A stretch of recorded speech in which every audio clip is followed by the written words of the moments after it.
Yo guys, assalamualaikum warahmatullahi wabarakatuh. Waalaikumsalam warahmatullahi wabarakatuh. Welcome back. Akhirnya kita comeback reunian keluarga. Lihat bapak yang di tengah ini seperti Hamdi atau seperti burger.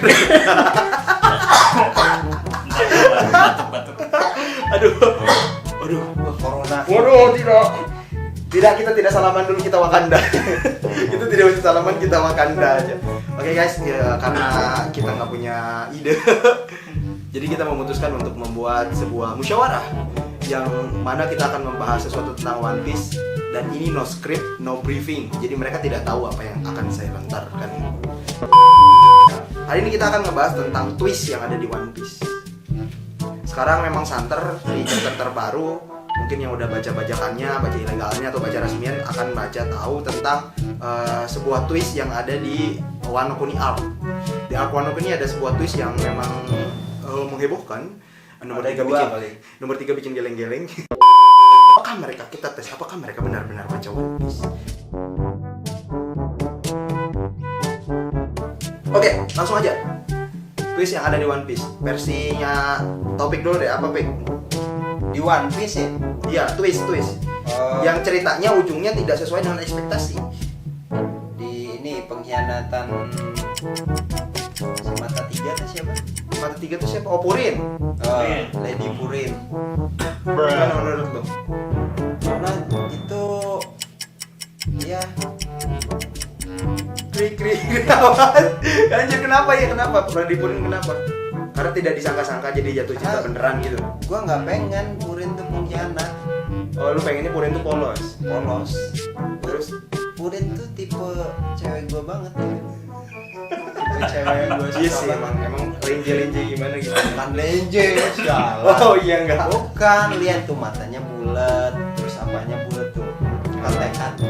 Ada yang bulat tapi bukan tekad. Enggak, pipinya bulat, terus tipenya Bibirnya apa? Tebal. Sensual gitu. jadi Kayak ini tokoh cewek di Pirates of Caribbean. oh iya, kayak Siapa? Yang anaknya Blackbird. ya itulah pokoknya. Gue nggak tahu. Ya, itu kalau menurut lu twist itu Purin. Kalau lu menurut lu? Ya, menurut lu twist yang ada di One Piece? One Piece banyak sih, tapi yang paling itunya Kinemon jadi Doflamingo. Twist Itu twist jokes ya? mantap. Itu joke yang dipelintir ya. Oke. Kalau twist itu kan twist ya, twist yang baik ya menurut twist yang tidak di ini. Kalau menurut lu soal pengkhianatan yang kemarin, soal pengkhianatan gitu yang ada di One Piece seperti pengkhianatan Blackbird dan lain-lain, itu kebaca nggak sih sebenarnya? Apa itu masuk twist juga? Kalau Blackbird kan bukan suatu kejutan. Enggak, tapi kan di flashbacknya yang sangat disanjung oleh Ace. Bahkan Ace nawarin kenapa lu nggak lu aja yang jadi kapten, tapi dia tiba-tiba nusuk touch gitu dari belakang. Itu kan twist kalau di versi keluarganya Blackbird kan. Tapi di Blackbird, kalau di keluarga Whitebird itu kan twist yang tidak diharapkan gitu kan. Tapi sudut pandang pembaca harusnya Ya, twist kalau twist itu sudut pandang pembaca. Jadi menurut lu pengkhianatan Blackbird itu mengejutkan apa enggak? Enggak. Tapi kalau Blackbird ngebunuh Shirohige itu mengejutkan. Nah itu mengejutkan. Gua kira nggak akan sefatal itu ya. Gua kira akan cuma beda pikiran terus tinggal. Bahkan Kurohige tiba-tiba muncul di Marineford juga buat apa sebenarnya kan? Iya. Kan dia udah mendapatkan tujuannya di Impel Down, merekrut anggota-anggota yang bagus. Tapi ternyata dia malah masuk ke Marineford. terus Nah, itu ngambil twist. gura-gura itu yang bikin twistnya di situ sih ya. Twistnya di situ. Ngambil gura-gura itu ada, ternyata kekuatan buah iblis bisa diambil. Bukan hanya niat ngebunuh, ternyata tujuan si Kurohige selama ini adalah ngambil buah iblisnya juga. Sampai sekarang ya jadi. Terus kalau misalnya nih pengkhianatan, bukan pengkhianatan sih ya, arc kayak Sanji tiba-tiba nolak sama Luffy, terus Luffy-nya ngeyel gitu, jengkel nggak sih itu? Itu cara memperpanjang cerita aja sih. Iya, development karakter sih ya. Development karakter sih ya. Kalau menurut gue sih kalau kata orang Sunda ngewa ya. Ngewa. Kan Bukan pakai E ya. Nggak pakai kayaknya 3. Oh gitu ya. Itu aneh sih kalau menurut gue. Gue nggak kurang seret dengan pengkhianatan Sanji dengan Sanji yang so cool gitu. Jadi nggak dapat, maksudnya kalau mau wah bener Sanji berkhianat itu nggak dapat ke pembaca sih, gagal kalau menurut gue. Ekspektasinya gagal. Harusnya Sanji ngerti banget Luffy seperti apa. Dia Iya. menolak seperti itu pasti Luffy akan Dan terus kenapa ngejar. Sanji dikasih mewek gitu. Mm-mm. Itu sih kalau menurut gua memang Sanji kan gentle tapi menurunkan kapabilitas dia sebagai pemuja sih.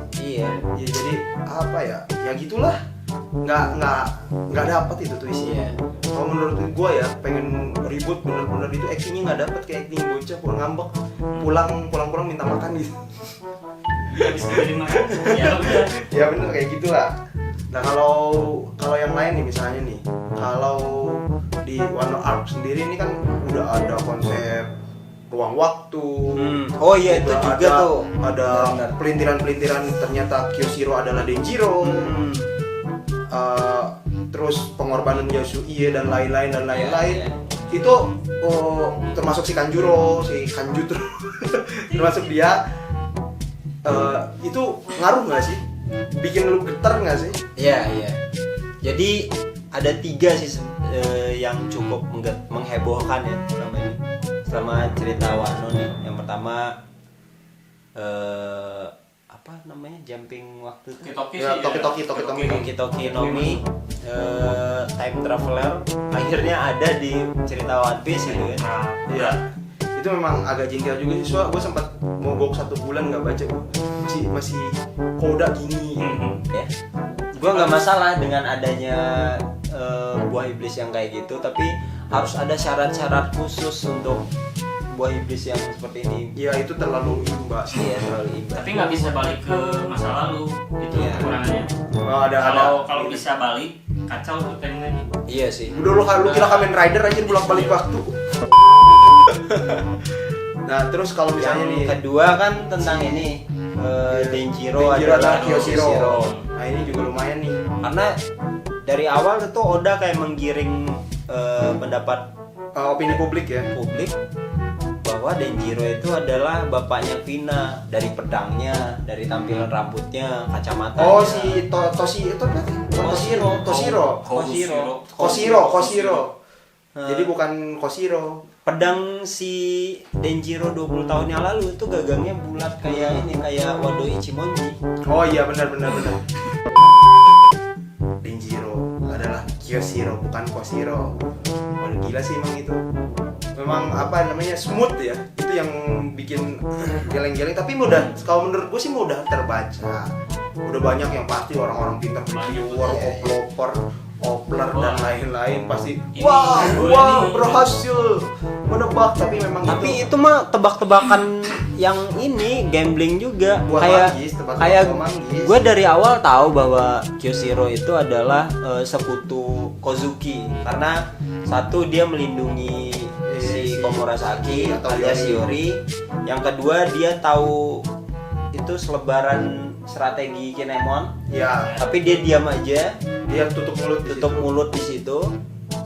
Yang ketiga dia sering ngolok-ngolok Orochi, dan di situ kita tahu bahwa dia adalah sekutu Kozuki. Tapi saya nggak sampai menebak kalau Kyoshiro adalah Denjiro karena tampilannya beda banget. Sekutu doang gitu taunya. Iya. Itu doang. Kayaknya kalau dari segi warna rambut pun di bleaching gitu ya bro. Oh iya, dari tampilannya wajahnya tuh nggak kayak orang usia 50 tahun. Ya wajahnya dimudahin.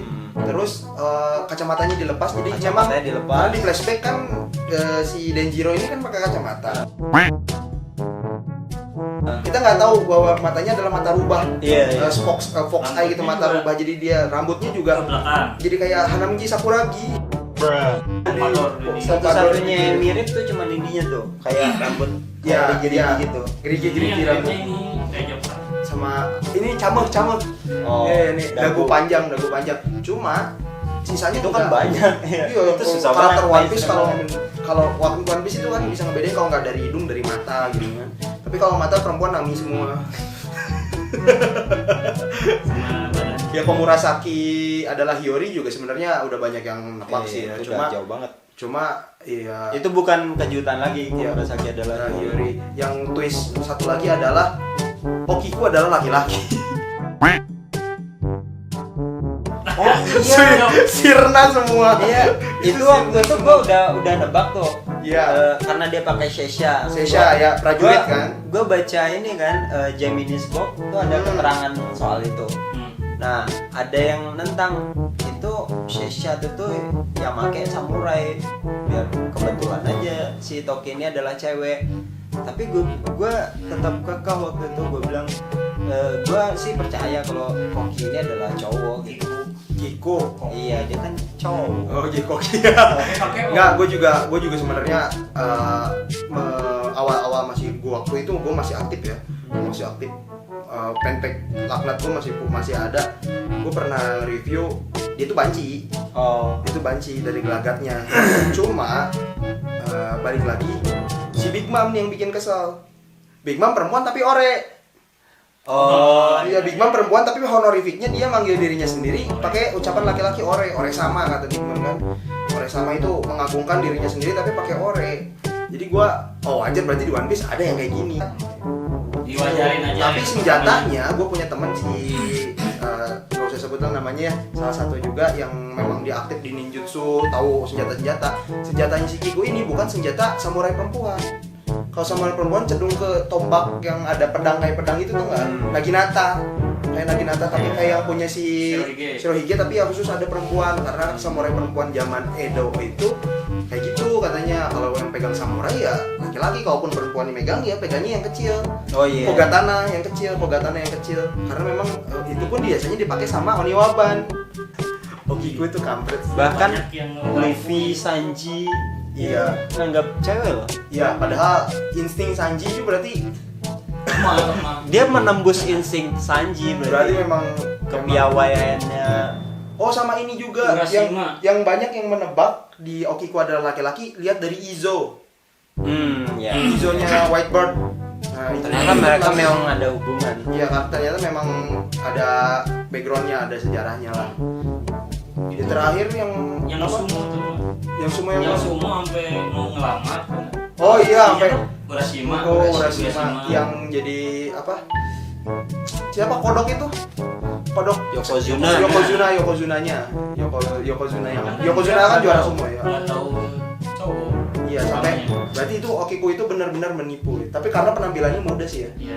Okiku adalah orang yang termasuk dikirim ke masa depan nggak? Iya, dikirim. Iya, makanya dia penampilannya Lu muda. tau nggak gua ngapain? Kenapa? Adu pedang. Anjir.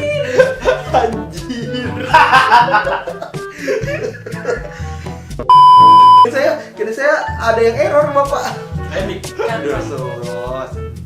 Ya, terus yang terakhir nih yang lagi santer nih ya adalah pengkhianatan dari seorang Kanjuro. Ada beberapa yang ini ada indikasi pengkhianatan. Semua orang tiba-tiba jadi cenayang, nge-share semua statusnya. Nih kan kata gue bilang juga apa, Kanjuro pengkhianat. Dengan bangga mereka bilang, saya meramah masa depan. Udah banyak. Kaido bapaknya. Bisa. Iya, sebenarnya itu kan opini publik ya. Opini publik. Dari 9 orang siapa pengkhianatnya? Dari 9 orang siapa pengkhianatnya? Semua di vote. Ya wajar Kanjuro dapat vote.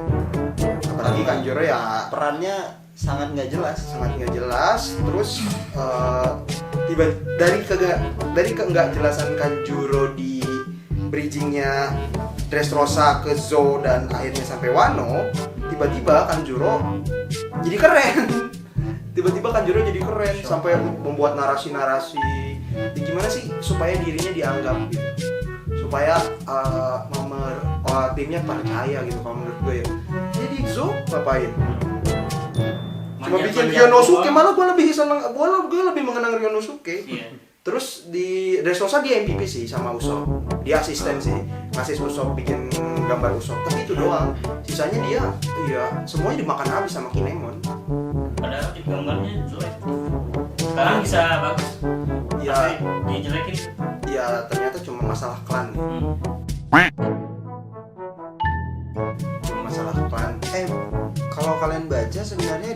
tentu Kurozomi loh. Tapi nggak tahu, tapi dia ngakunya Karena Kurozomi. dia dikasih peran bahwa kamu adalah Kurozomi. Kata si Orochi. Iya. Karena dia ini dari kecil didoktrin untuk sebagai pemain peran kan. Kabuki. Sama orang tuanya. Nah, orang tuanya meninggal, dia hilang arah nih. Dia mencari jalan untuk mati kan, diceritakan. Ketemu sama Orochi, Orochi bilang, "Kamu adalah klan Kurozomi." Kurozumi. Kamu harus menyamar. Kamu dikasih peran nih. Kamu harus menyamar menjadi pelayannya Kozuki gitu. Sampai dia menjalankan perannya dengan sangat sempurna. Iya. Karena doktrin itu tadi dari awal. Dari nama juga relate sih, Kurozumi kan artinya tikus hitam. Tikus hitam kan yang berjalan di gorong-gorong, pintar untuk mengendap-endap, pintar untuk mencuri-curi gitu kan. Ya, dia juga dikasih sebenarnya mungkin namanya itu nama klannya itu dikasih sebagai gift gitu. Karena dia nanti dia dicetaknya sama si Ya bisa. Orochi, dia dicetaknya sama si Orochi tapi dibuang. Tapi dia masih balas budi ke Orochi. Secara mental dia sayang sama Oden.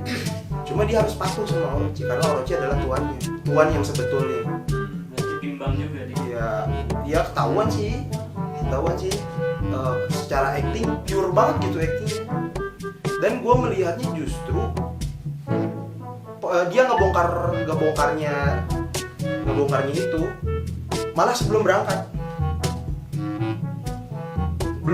ke laut kan, dia belum berangkat ke laut kan, masih di pinggir dan terkesan dipaksakan, dia mau wah gue bongkar nih sekarang tanpa yang bapak ini pernah bilang, tanpa dia sadar ada beberapa faktor yang bisa pemicu yang lain seperti Luffy. Bapak bilang waktu itu apa pak? Apa? Yang waktu itu yang tidak disangka oleh Kaido itu apa aja? Oh iya, ada Luffy. Luffy ini maksudnya ya Semua lah yang berhubungan dengan semua Luffy. yang berhubungan dengan Luffy. Luffy dan Grand Fleet-nya lah. Luffy, Jinbe dan lawan. Terus ada Lau yang ternyata bisa mengakali Hawkins. Yang ketiga Drake yang ternyata mata-mata dari angkatan laut selama 2 tahun rapi banget, itu benar-benar Borsalino gila. Borsalino gila. Sword. Iya, Sword benar-benar Borsalino gila. Kita tahu dan di Sabaudi Drake benar-benar siksa sama Borsalino. Padahal mah dia atasannya gila. Emang acting Borsalino tuh kalem banget sih, nggak ketahuan. Banyak aktor sekarang, Boy. Iya, aktor banget itu. Borsalino juga salah satu yang bikin ternyata orang sesantuy ini juga kelam banget gitu. Bisa sampai gitu actingnya. Memang berarti Drake itu apa namanya, jiwanya benar-benar menjiwai. Dia benar-benar melupakan masa lalu ayahnya yang seorang penjahat. Berarti didikan suruh mantap. Jadi kayak Lau dan si Kid. Drake Kid, ini kan Drake. berada di luar jangkauan si Kaido. Oh, Tanjiro. Anjuro. Dia Nggak terdeteksi ke sana nggak kan. ngeh ke situ. dan ngikutin dari awal. Mereka nggak rapat. Nggak ikut. Kalau Luffy, dia ikut rapat juga orang nggak akan bisa baca dia. Iya, karena dia yang bisa baca dirinya sendiri. Terus yang keempat itu Kid kan kita tahu dia Di penjara. bisa dari penjara gitu kan. Nggak ada yang tahu dia kemana. Ya. Dan nggak ada radar dari mata-mata ke dia. Terus yang kelima siapa tuh? Ini bantuan yang akan dibawa Nekomamushi. Oh iya. Dia kan nggak nyari bantuan sekutu Si Marco. Marco. Iya mungkin diperlihatkan Marco menolak, tapi apa iya cuma berhenti di Marco doang? Nggak juga. Kan kenalan si Nekomamushi selama berlayar di lautan juga banyak. Yang dari Shirohige banyak. Di Shirohige juga Izo banyak. kan Izo bahkan salah satu samurainya Oden. Nah yang terakhir tuh dong, kan setelah rapat angkatan laut si Sengoku kayak ini ngasih nasihat secara halus ke Sakazuki. Iya. Jangan ke Wano, yang itu kan. Enggak, kan si Sakazuki bilang nih, iya angkatan laut nggak bakal ke Wano. Oh iya. Nah sedangkan si Sengoku bilang Wano ini negeri yang Wano ini selalu jadi negeri yang selalu apa sih gue mau nanya? Enggak, bukan. Wano ini selalu ditertariki sama orang-orang besar di dunia, Shirohige, Roger. Roger Banyak gitu. keterkaitan. Banyak Sama ketertarikan sama orang gede lah Wano. dulu ya. Nah, jadi tuh kayak saran, Lu nggak coba penasaran gitu? lihat dulu nih Ada apa di sana? di sana gitu. Ada Big Mom. Mereka Ya, kayak gitu. sebelumnya si Big Mom dan Kaido beraliansi loh gitu. Oh iya, disadap kan. Iya, disadap. sama ini. Terus ada ekstrak juga di sana kan? Oh iya. Bisa jadi kalau Sakazuki niat dia bisa ngorek info ke Borsalino. Sementara Sakazuki adalah atasannya kan sekarang. Iya. Field Admiral. Sword pasti bongkar ya bongkar aja pasti. Entah itu Sword di bawah siapa kita nggak tahu, yang jelas Marin bisa jadi bergerak. Apalagi kalau ada pergolakan dari Grand Fleet. Ada pergolakan bajak laut besar 5.000 armada besar dengan 5.000 anggota dan ditambah Fishman Island mungkin dari Fishman Pirates Aladdin sama- ada dengan Sun Pirates ya, Aladdin dan kawan-kawan Jinbei heading back ke sana. Masa iya sih yang apa namanya yang patroli di sana nggak curiga ada armada sebesar itu tiba-tiba menuju sebuah pulau? Ada apa di sana? Apakah di sana ada pesta jalan kung jalan sir? Di sini nggak ada. si Apu Apu dan lain-lain. belum kelihatan loh, Iya. baru di telepon doang. Apu belum muncul. Hmm. Apu belum muncul. Belum kelihatan motifnya. Apakah aku akan berkhianat juga? Udahlah, Banyak sih plot twist. kebanyakan lah ya kalau ngebahas ini di Wano aja udah banyak banget. Tapi lucu juga ya, bahkan Sakazuki pun nggak tahu pergerakan swordnya. Iya, berarti halus banget. Waktu itu si Sakazuki kan nelpon si Borsalino nih. Iya. Dia bilang, gimana apa kita ke Wano aja? Oh jangan, kita belum tahu apa-apa tentang Wano. Itu kan Sakazuki yang bilang ke Borsalino. Iya. Padahal di sana udah ada mata-mata sama 2 tahun ini. Berarti Serahasia itu sword. rahasia itu Sword bisa jadi dia levelnya lebih dalam dari CP0. Entah di bawah langsung Tenryu Bito atau bisa Sword ini entah di bawah langsung Tenryu Bito atau bisa langsung di bawah Gorosei. Tapi Kita nggak kayaknya ini nggak ada sangkut paut dengan Gorosei sih. Ini Marin kayak kayaknya. murni Marin yang nggak mau diatur Sama Sama CP Gorosei. sama Saberpoint bawah Gorosei. Tenryu Bito. Bisa jadi gua curiga sama keterlibatan Suru sih sebenarnya. Ada apa dengan Suru ini? Ada apa dengan Suru ini? Karena X-Drax yang masuk Suru dan kemungkinan iya sih. Doflamingo saja takut sama Suru gitu. Ada apa? baru dapat kemarin. Iya, Suru ini kemungkinan ada keterlibatan Suru dengan Sword. Iya, karena bisa aja Borsalino itu ternyata respect gitu sama nenek Suru. Ya keren lah pokoknya, intinya kita tunggu aja plot twist dan pelintiran dari Mas Oda berikutnya. Banyak sih. Semoga lekas sehat, jangan sakit-sakitan. Mas Oda jangan lupa pakai masker, karena masker adalah milik Siska yang E-nya 3.